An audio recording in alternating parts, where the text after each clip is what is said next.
Assalamu alaikum. It's my great pleasure and honor to be on this conference and being able to tell you something about the fact that the future is decentralized.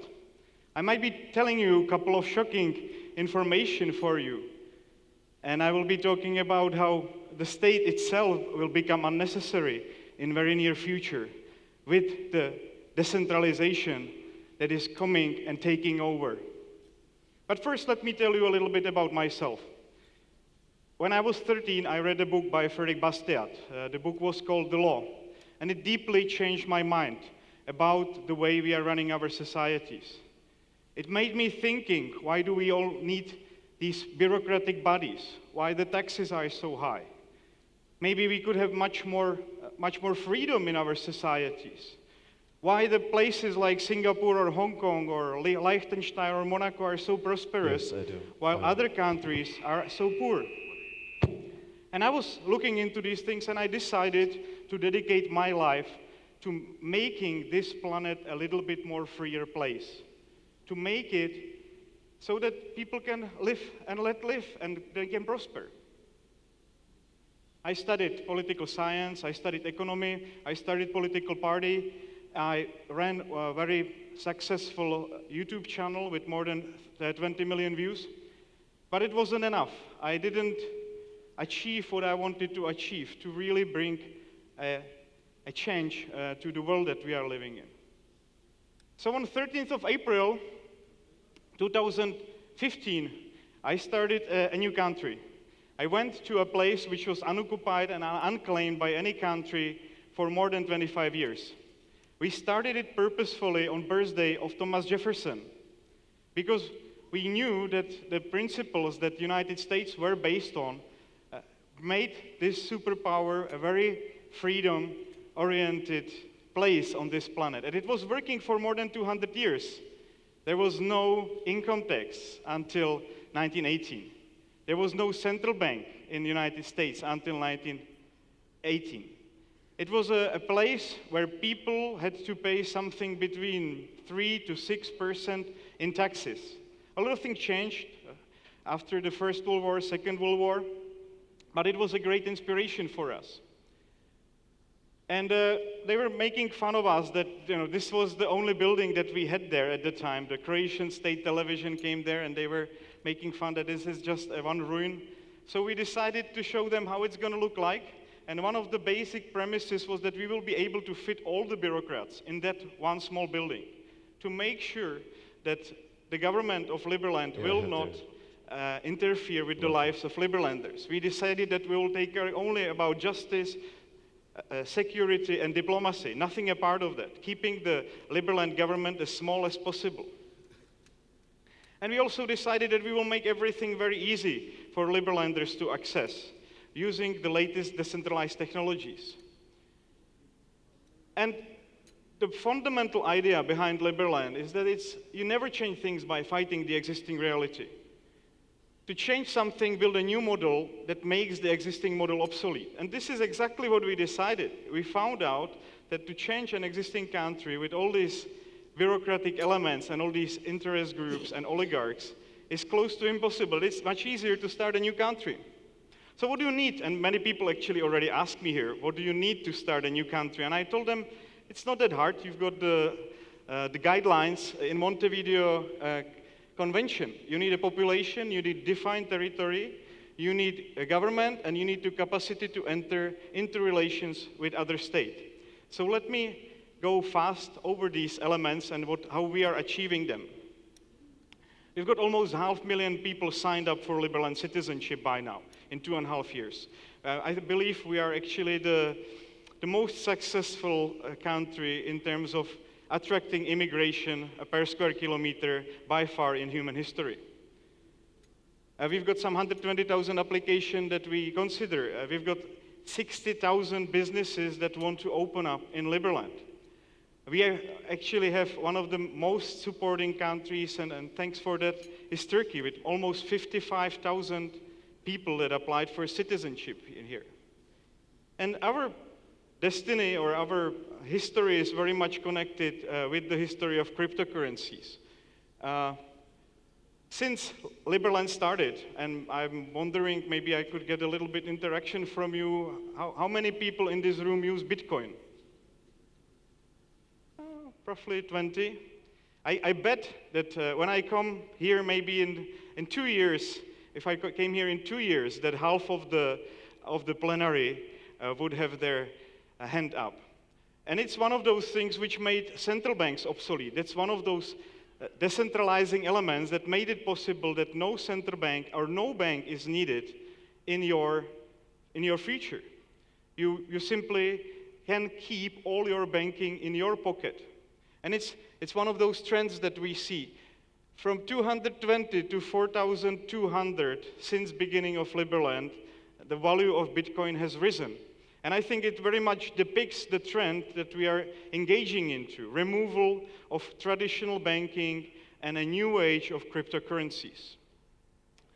Liberland was a very well-defined territory. We defined our borders in a way that they don't interfere with either Croatia or Serbia borders. Actually, we gave both countries half meter. We are the only country that runs the cadastral registry for this place. And we received a nice supporting letter by Serbia that stated they don't mind creation of Liberland on this territory, despite the fact that we were created only 11 days before they issued that statement. And we know that Croatia doesn't claim this piece of land. They don't register it in any of their registries. We've got now government. That's one of the other important elements, very skilled individuals with a background that is needed for those important positions. Honestly, again, the future is different. It's not about nation states.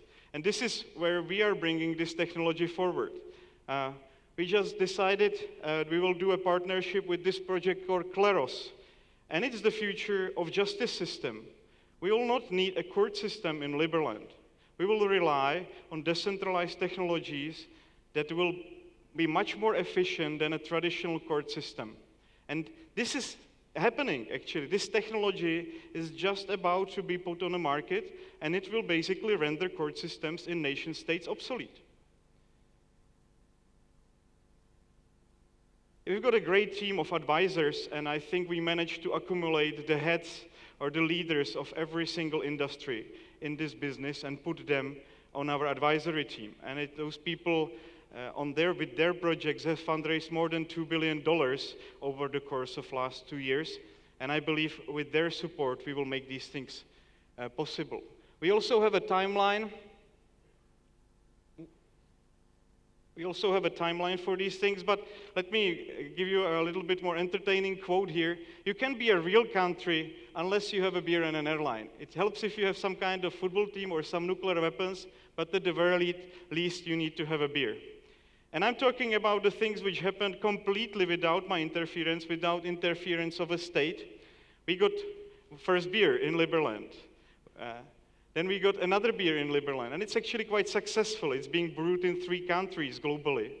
And it's amazing that Liberlanders, as a nation, decided to do these things basically from very start. We also have this is the brewery in the United States that is brewing Liber beer. We also have an airline, again, completely independently created from any state activities.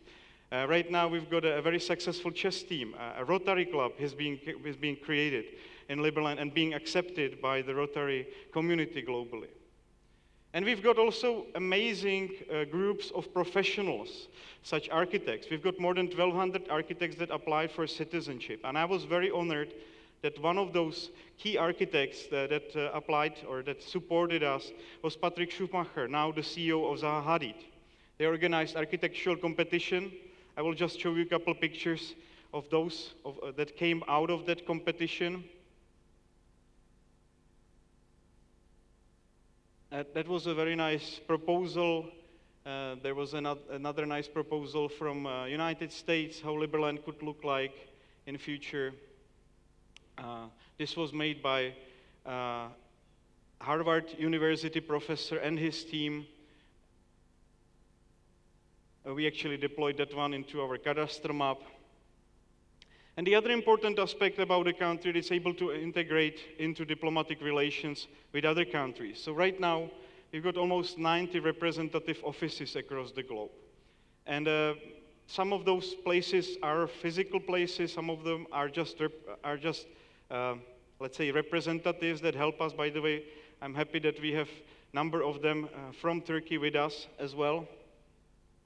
This is from our opening of representative office in Serbia.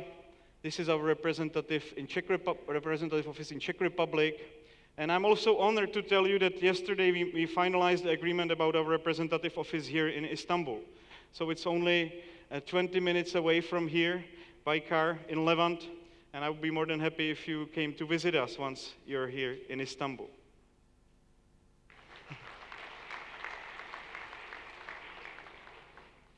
We also became an observatory member of UNPO.